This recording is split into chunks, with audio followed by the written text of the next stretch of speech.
Só Ele pode devolver a vida aos corações. É tão profundo, tão imenso e cobre-nos. É furioso, poderoso e abraça-nos. Só Ele pode devolver a vida aos corações. A vida aos corações. A vida aos corações.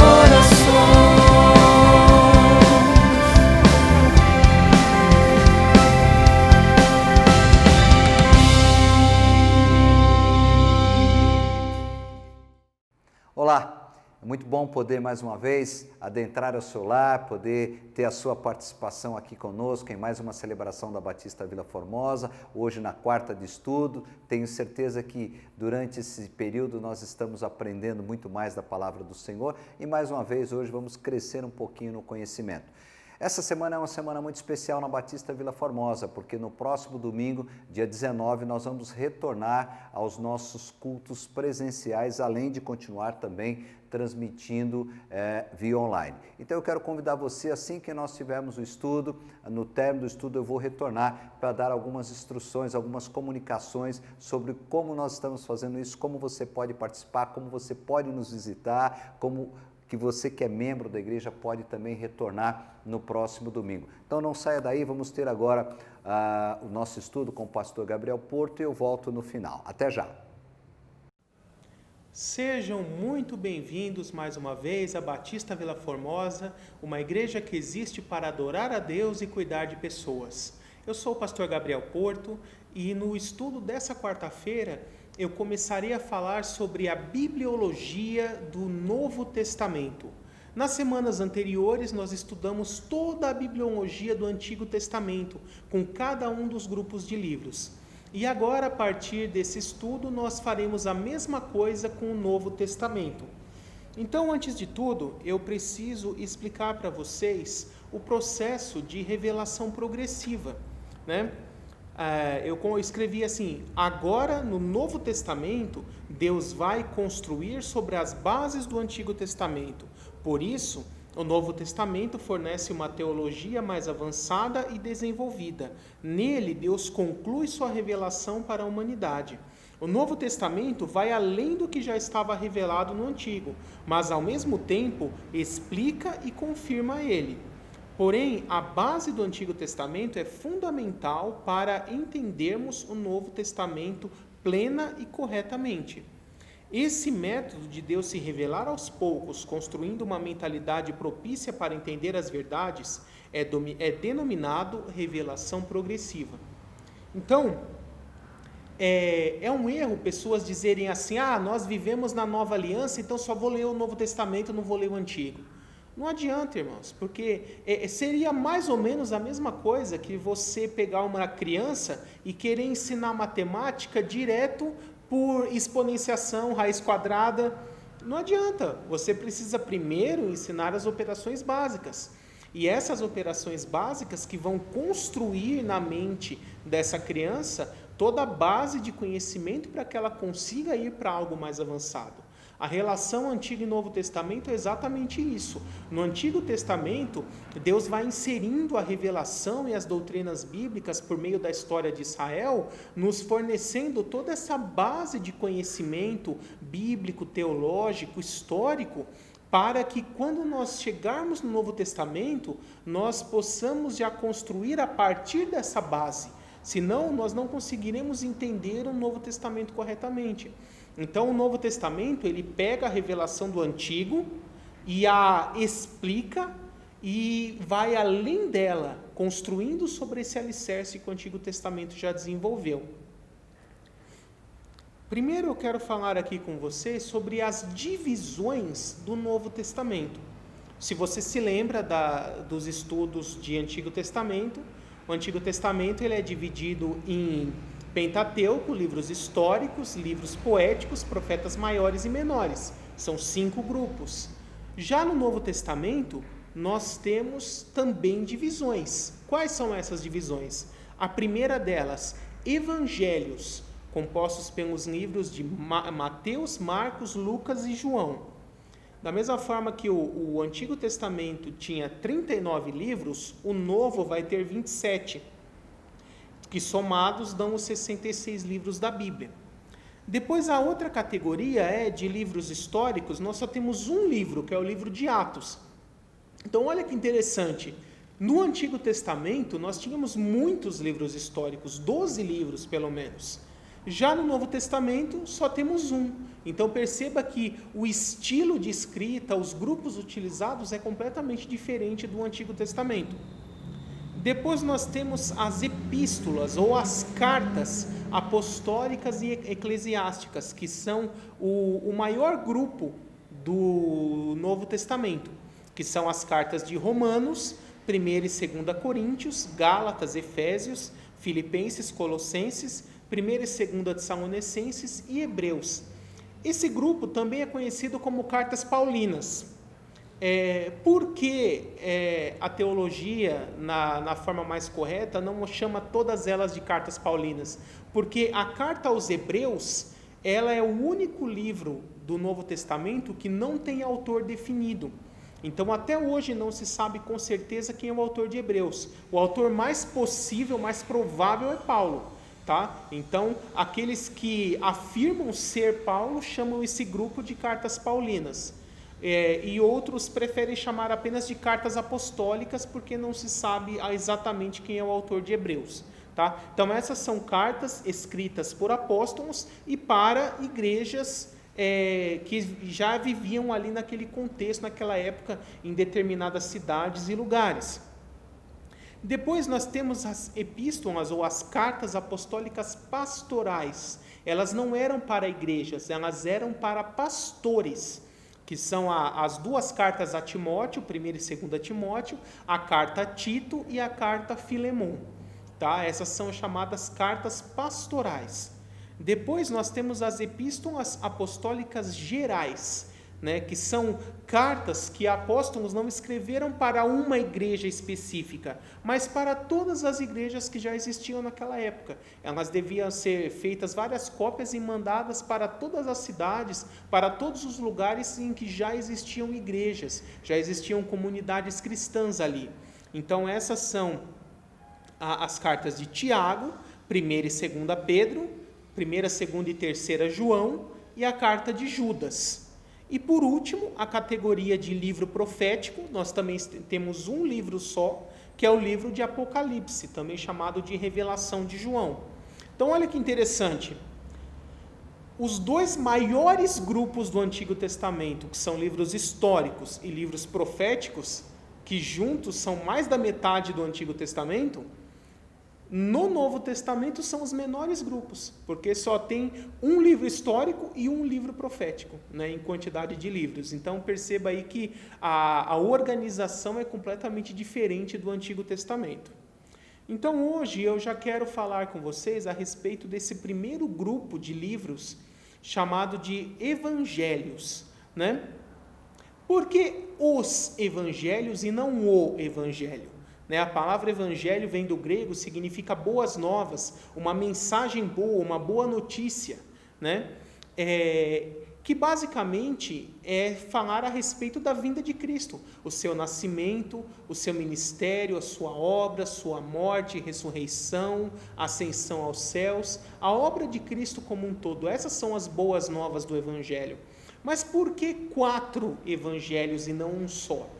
Por que Deus, pelo Espírito Santo, aprove permitir que 4 homens diferentes escrevessem narrativas a respeito da vida de Cristo? Isso tem um objetivo, porque elas foram escritas por pessoas diferentes e para grupos diferentes. Então, o primeiro evangelho, Mateus, o seu autor, lógico, Mateus. Mateus era um judeu e ele escreveu o seu evangelho para judeus, né? Inclusive, existem muitos indícios de que a primeira versão do evangelho de Mateus foi escrita em hebraico ou talvez aramaico, e depois ele foi feita uma nova versão para o grego, talvez feita pelo próprio Mateus, mas a primeira versão do evangelho de Mateus ela não era em grego, ela era em hebraico ou aramaico. Então, ela apresenta Jesus como o Messias, como o rei dos judeus, né, como o leão da tribo de Judá. Daqui a pouco eu vou falar com a simbologia lá de Apocalipse 4 e 5, dos 4 seres viventes, né? Mas essa é a ideia. Mateus, ele era um judeu, escreveu para os judeus. E qual era o objetivo de Mateus, no Evangelho de Mateus? Era provar que Jesus de Nazaré era o Messias profetizado no Antigo Testamento. E como ele fez isso? É o evangelho que mais cita cumprimento de profecias. Por várias e várias vezes nós vemos no evangelho de Mateus: e tal coisa aconteceu para que se cumprisse a escritura. Às vezes ele cita: e tal coisa aconteceu para que se cumprisse o que fora profetizado pelo profeta Isaías, e assim por diante, ou pelos profetas, quando é mais de um profeta que fala a aquele respeito. Então, dos evangelhos, o que você vai encontrar que tem mais cumprimento de profecias é o evangelho de Mateus, e isso é proposital. Ele fez isso como argumento para comprovar: está vendo? Jesus de Nazaré é o Messias, porque ele está cumprindo as profecias do Antigo Testamento que falam a respeito do Messias. E foi escrito aí entre 58 e 68 depois de Cristo. Tá? Provavelmente 58 foi a versão hebraica, e depois, por volta de 68, um pouquinho antes, a versão grega. Depois nós temos o Evangelho de Marcos, né? Marcos, também chamado de João Marcos, ele era romano, né? Judaizado, mas de etnia romana. Muitos acreditam que ele era o jovem que estava no Getsêmani junto com Pedro, naquele momento em que Jesus foi orar sozinho e os discípulos ali acabaram dormindo. Então ele era um discípulo de Pedro, andou muito tempo de sua vida junto com Pedro. E quando o apóstolo Paulo morre lá em Roma, no ano 64, Pedro vai para Roma para preencher esse vácuo, para que haja uma liderança lá, e Marcos vai junto com ele. E aí os romanos ainda não tinham uma cópia do evangelho para eles. Então isso motiva Marcos a escrever um evangelho para que os romanos soubessem com mais detalhes a respeito da história de Cristo. E como Marcos fez isso? Ele ficou perguntando para Pedro como foi toda a vida de Cristo, desde o seu nascimento, tudo que Pedro sabia a respeito, e ele mesmo foi redigindo de forma organizada e compilou esse evangelho. Então o evangelho de Marcos, apesar de ter sido escrito pela mão de Marcos, digamos assim, ele é o registro do que Pedro se lembrava a respeito da vida de Cristo. Por que eu digo se lembrava? Porque nessa época o Pedro já era um senhor idoso, já provavelmente aí com seus 65, 70 anos. Então, muita coisa ele já não lembrava, já tinha esquecido, já não estava mais tão vivo em sua mente. E é por isso que ele é o menor dos evangelhos, porque ele é baseado no que Pedro se lembrava a respeito da vida de Cristo, compilado por Marcos. Tá? Nós poderíamos até chamar de Evangelho de Pedro, né? Mas quem compilou foi Marcos. Tá? E ele, então, Marcos era romano, e escreveu seu evangelho para romanos. E qual foi a maior ênfase do evangelho de Marcos? Apresentar Jesus como o servo sofredor, como o Cordeiro de Deus que tira o pecado do mundo, como o servo fiel que veio para sofrer, para ser experimentado em todo tipo de sofrimento, para ser morto numa cruz como um sacrifício pelo perdão dos pecados da humanidade. Então, da mesma forma que Mateus apresenta o Messias como o leão, como o rei, o poderoso, Marcos ele apresenta pela outra ênfase, pelo cordeirinho, pelo servo sofredor que veio morrer numa cruz, né? Essa é a ênfase de Marcos. E outro detalhe, para vocês tirarem a curiosidade, dos 4 evangelhos, o evangelho que mais narra pessoas caindo endemoniadas e Jesus expulsando demônios é o evangelho de Marcos. Então Marcos ele também deu muita ênfase nessa parte de exorcismos, de expulsão de demônios, de relatos de pessoas caindo endemoniadas. Também você encontrará isso principalmente no evangelho de Marcos. Depois Lucas, ele era gentil, né, ou seja, de ascendência grega, e ele escreveu o seu evangelho para gregos, para pessoas com cultura grega em geral. Ele também era um discípulo do apóstolo Paulo, mas ele não escreveu o evangelho apenas com base no que Paulo falou. No início do evangelho de Lucas, ele fala que ele fez um trabalho de historiador, colhendo relatos de várias testemunhas oculares da vida e obra de Jesus, que ainda estavam vivas naquela época, e a partir de todos aqueles relatos, ele os transcreveu em uma ordem o mais possível e cronológica desses eventos. E assim ele compôs o Evangelho de Lucas. Então o Evangelho de Lucas, dos 4 evangelhos, é o único que se propõe a descrever todos os eventos da vida e obra de Jesus em ordem cronológica.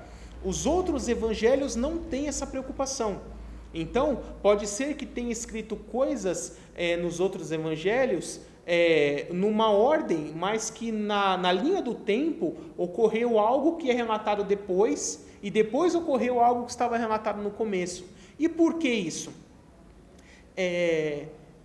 Na Bíblia, nós temos basicamente 2 estilos de escrita, o estilo grego e o estilo hebraico. O estilo grego é o que se preocupa em abordar em ordem cronológica os eventos. Mas uma boa parte da Bíblia, e também do Novo Testamento, não só do Antigo, foi escrita em estilo hebraico. O estilo hebraico é abordar os assuntos por temas. Então, ele pega um tema, trata aquele tema do início ao fim, depois ele vai entrar em outro tema. E aí, eventos relacionados a esse outro tema, muitas vezes, cronologicamente, se entrelaçam com eventos desse primeiro tema que ele já tratou. Mas porque ele está tratando por temas e não seguindo necessariamente uma linha do tempo. Ok? Mas Lucas, ele propositalmente quis fazer numa linha do tempo, numa ordem cronológica os eventos. E ele sempre enfatiza a natureza humana de Jesus. Ele coloca Jesus como o Filho do homem, aquele que assumiu a natureza humana em toda a sua plenitude.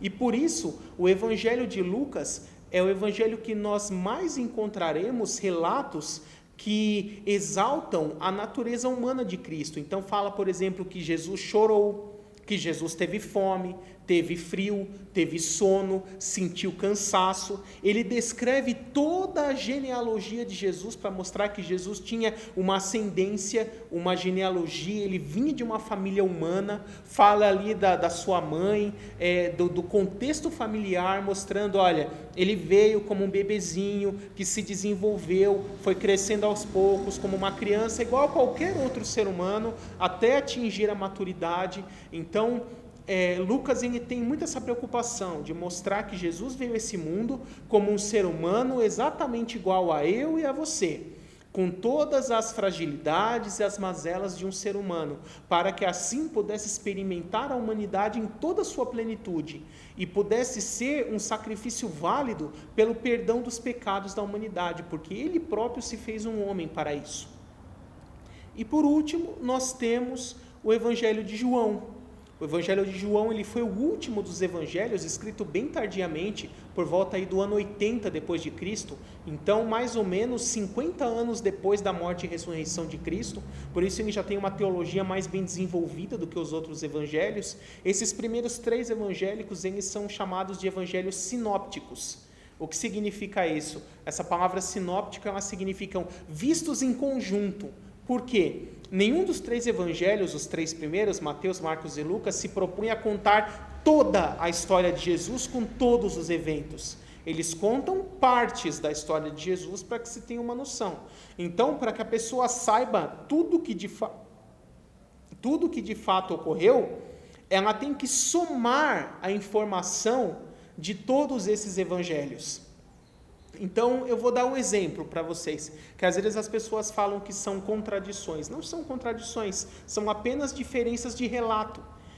Vamos supor que Mateus estava ali vendo Jesus num determinado momento em que ele cura um leproso. E Pedro também estava vendo. Mas Pedro estava mais próximo e percebeu que, na verdade, Jesus curou 2 leprosos. Mas Mateus estava um pouco mais longe e não viu esse segundo leproso e só viu um. Então Mateus, em seu evangelho, vai dizer que ele viu Jesus curar um leproso. E Marcos, a partir do relato de Pedro, vai dizer que ele viu curar 2. Mas isso não é uma contradição, isso é a perspectiva do testemunho ocular de cada uma das pessoas em que o relato está sendo extraído. É a mesma coisa se ocorre um acidente de trânsito, num local de muito movimento. Se você pegar 10 pessoas e pedir para cada uma delas descrever o que houve, nenhuma delas contará uma história exatamente igual à outra. Elas vão dar ênfases diferentes, um vai ver coisa que o outro não viu, e assim por diante. E é por isso que os evangelhos eles se complementam uns aos outros. Todos eles têm partes da informação que somadas são a informação completa. Já o evangelho de João, ele não se propõe muito na história, mas ele se propõe muito mais a teologia que está sendo desenvolvida ali da salvação, do sacrifício de Cristo. Então ele nem fala da genealogia de Jesus, ele nem tem a parte do sermão profético, ele tem muitos textos que Jesus fala que só tem no Evangelho de João. Então, se você pegar, por exemplo, João 6, a parte que ele fala que Jesus faz um grande discurso, só tem ali. João 10, quando ele fala, eu sou o bom pastor que dá vida pelas ovelhas. João 17, onde Jesus faz a oração no Getsêmani. São partes que só tem no Evangelho de João, que talvez só o apóstolo João viu, porque era mais íntimo do Senhor Jesus. E ele desenvolve isso muito bem, com uma teologia mais robusta, mais bem fundamentada, sempre focando Jesus na sua natureza divina. É o contrário do que Lucas faz. Lucas enfatiza a natureza humana. João vai enfatizar a natureza divina de Jesus. Então ele começa não falando do nascimento de Jesus humano. Ele começa falando, no princípio era aquele que é a palavra de Deus. E a palavra estava com Deus e era Deus. Todas as coisas foram feitas por meio dele, sem ele nada do que foi feito se fez. E aí no verso 14 ele diz, e este que é a palavra, ou o verbo, se fez carne e habitou entre nós. Então ele já começa falando, Jesus é eterno, ele é Deus, ele já estava com Deus desde o início. Ele sempre vai enfatizando a divindade de Jesus. Essa é a ênfase do Evangelho de João. E aí nós vemos lá no livro de Apocalipse os 4 seres viventes, que eles têm 4 cabeças diferentes, cabeça de boi, de homem, de águia e de cordeiro. Boi, águia, cordeiro, acho que é isso mesmo. E cada uma e leão, desculpa, lembrei, é leão, boi, cordeiro e águia, é isso mesmo. Cada uma delas está relacionada a um dos evangelhos, nós podemos chamar que são as 4 faces de Cristo. Por quê? Cada um é uma ênfase da pessoa do Messias. Então, o Messias em Mateus, ele é o leão, ele é o rei dos judeus. O Messias em Marcos, ele é o cordeiro, ou o boi, o animal de sacrifício. Ele é o servo sofredor que veio morrer pelos pecados da humanidade. Em Lucas, Jesus é o homem, é o ser humano que assumiu a nossa humanidade de forma plena, com todas as suas fraquezas, para que pudesse experimentar tudo que um ser humano experimenta e ser um substituto válido para nós, e poder também ser o nosso intercessor. E em João, Jesus tem a sua divindade enfatizada. Ele é o Filho de Deus, ele é Deus, ele é o Todo-Poderoso, o Eterno, que já existia, que sempre existiu. E é esse Deus Todo-Poderoso que se fez carne para habitar entre nós, cumprindo ali a profecia de Isaías 7,14, o Emanuel. Então, esses são os evangelhos que se autocomplementam e narram a vida e a história de Jesus. E aí, de uma forma bem breve, eu vou mostrar aqui as divisões dos evangelhos. Então, Mateus, capítulos 1 e 2, genealogia, nascimento e infância de Jesus. Capítulo 3, João Batista e batismo de Jesus. Capítulo 4, tentação de Jesus e início de seu ministério. Capítulos 5 a 7, o Sermão da Montanha, é um texto bem conhecido também. 8 a 16, curas, sinais e ensinamentos de Cristo. E ali em Mateus 16 ele já começa a revelar o plano da igreja, quando ele está ali num barquinho junto com os discípulos, né? E aí Pedro fala: tu és o Cristo, filho do Deus vivo. E Jesus diz: sobre essa rocha, sobre essa revelação, eu fundarei a minha igreja. Capítulos 17 a 20, nós temos o episódio da transfiguração, que também é bastante importante, né? Curas e ensinamentos. 21 e 22, a entrada triunfal de Jesus em Jerusalém, mais alguns ensinamentos. 23, uma exortação contra os judeus. 24 e 25, seu sermão profético e os ensinamentos escatológicos. 26, a conspiração contra Jesus, a ceia, traição e a prisão de Cristo. 27, julgamento, crucificação, morte e sepultamento.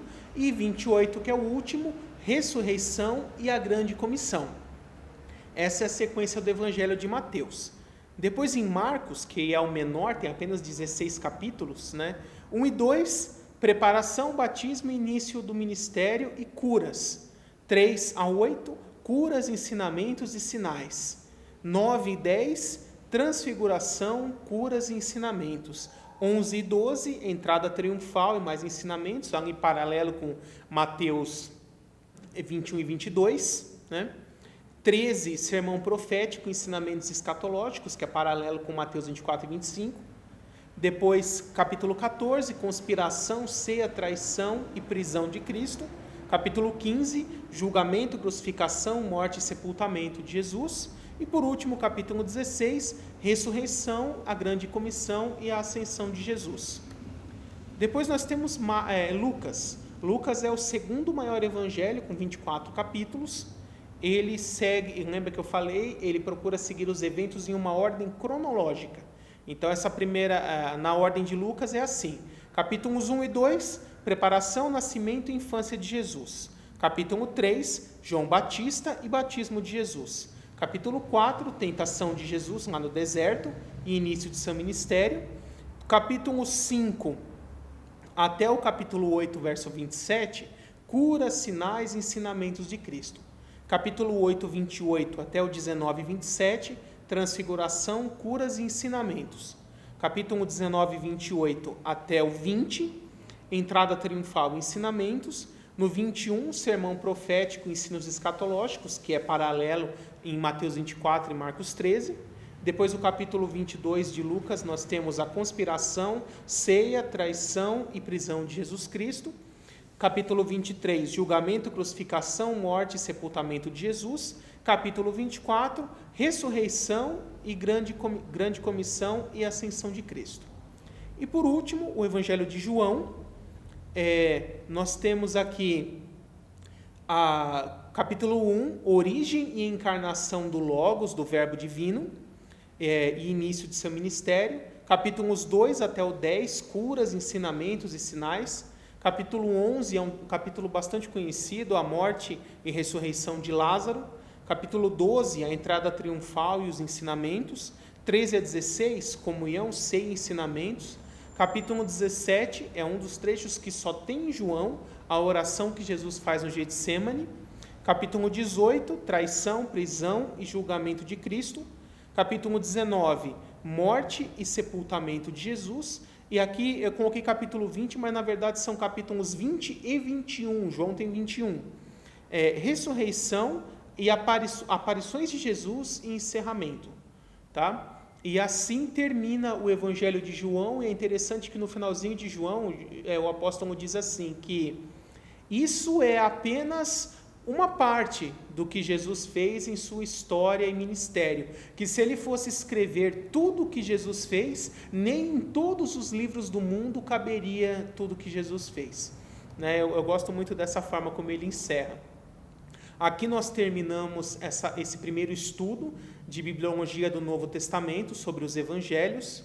Vamos fazer uma oração para poder encerrar esse estudo. Senhor Deus, Pai de amor, Todo-Poderoso, mais uma vez eu te agradeço, Senhor, pela oportunidade de ministrar esse estudo.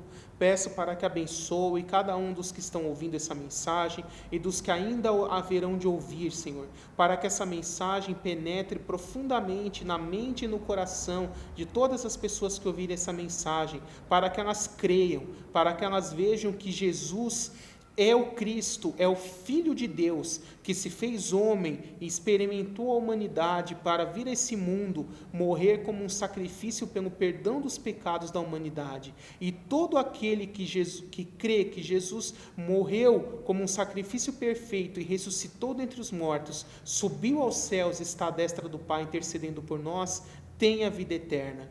Então, eu peço para o Espírito Santo de Deus, para que por meio dessa mensagem toque em muitos corações para que eles venham a crer que a salvação só existe em Jesus Cristo e que não há nenhum outro nome dado no céu, na terra ou debaixo da terra pelo qual as pessoas podem ser salvas. Muito obrigado, Senhor.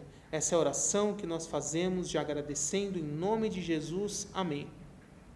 Mais uma vez eu agradeço pela sua presença, que Deus te abençoe e até o nosso próximo estudo.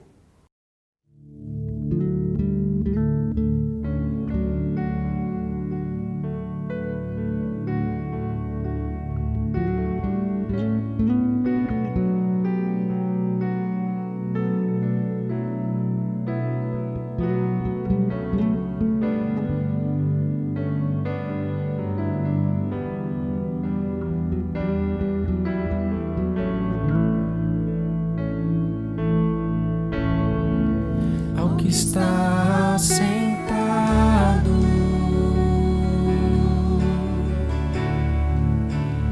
no trono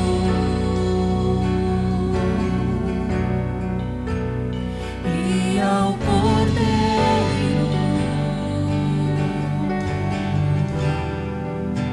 seja o louvor.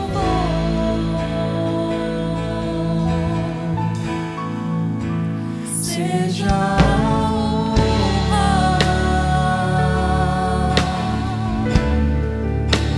seja a glória,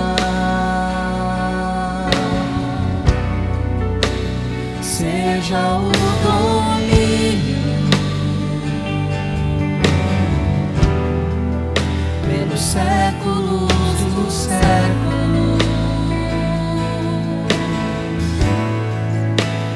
Poderoso Deus,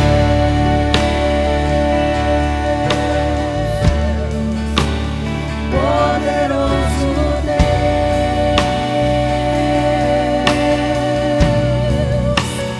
poderoso Deus, minha alma anseia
Como disse no início, essa é uma semana especial, estamos nos preparando para retorno ao culto ou aos cultos presenciais a partir do próximo domingo, dia 19. Eu quero começar a iniciar essas comunicações dizendo de como vai funcionar, qual é a maneira que nós estamos fazendo. Você que nos visita, você que tem nos acompanhado via online e é o nosso visitante à distância, se você quiser participar, aqui na tela está aparecendo o telefone 0800. Faça contato o mais breve possível para que a gente possa administrar isso, porque nós não podemos ultrapassar 30% da capacidade do templo, né, da capacidade das cadeiras. Então, se você quiser nos visitar, se você quer conhecer a igreja, quer fazer uma visita ou quer dar uma passada lá, nós precisamos organizar isso. Então, utilize esse 0800 para que você possa, então, ligar de segunda a sexta, das 8 da manhã às 6 da tarde, ou tem os outros canais também, o Fale Conosco, ou pelas redes sociais aí, nós temos Facebook, Instagram, YouTube, você pode se comunicar e você pode agendar, então, a sua participação, a sua visita aqui, que vai com certeza nos alegrar bastante. Não se esqueça, venha de máscara e nós temos alguns protocolos que nós já estamos preparados para receber você no próximo domingo. Então não se esqueça disso, por favor, agende a sua visita. Você que faz parte já da comunidade Batista Vila Formosa, já está instruído nas redes internas que nós temos de comunicação e nós esperamos aqueles que vão estar conosco no próximo domingo a partir das 19 horas. Preste bastante atenção, porque as nossas transmissões online do culto de domingo à noite estava sendo às 20 horas, nós agora estamos retornando ao nosso horário, né, já habitual, quando dos cultos presenciais. Então, a partir do próximo final de semana, nós temos online de manhã às 10 da manhã, você pode continuar acompanhando, e à noite nós temos online e presencial a partir das 19 horas. Não se esqueça, a partir das 19 horas. E vamos continuar com as nossas celebrações das quartas-feiras às 20 horas online. Quinta-feira, nós estamos agora no novo momento do online com o pastor. Nós estamos utilizando apenas o YouTube. Então, todas as quintas-feiras, às 21 horas, pelo canal YouTube da Batista Vila Formosa, você pode acompanhar o online com o pastor. Especialmente nessa quinta-feira, nós vamos receber 3 convidados que vão falar sobre como vai ser essa retomada do culto presencial, dos cultos, das celebrações presenciais. Não perca, nessa próxima quinta, às 21 horas, pelo canal do YouTube da Batista Vila Formosa. E no próximo final de semana, estamos aqui para receber você e a sua família. É claro que nós vamos organizar isso nos domingos subsequentes. Então, participe, colabore conosco. Quero agradecer você que continua contribuindo, continua participando. Foi um sucesso o drive-thru solidário do domingo passado. Arrecadamos cestas, alimentos não perecíveis, arrecadamos agasalhos e agora nós estamos coordenando isso para distribuir para as comunidades carentes. Muito obrigado pela sua participação, pela sua doação. Muito obrigado porque você tem divulgado as nossas comunicações e nós estamos juntos aqui. Obrigado você que tem contribuído, você que tem participado financeiramente, já membro da igreja ou visitante, né? Nós continuamos trabalhando e continuamos abençoando porque somos abençoados. Muito obrigado pela sua participação. Estamos aqui à sua disposição. Que Deus abençoe você e a sua família e até a próxima celebração presencial e online. Que Deus abençoe a sua vida.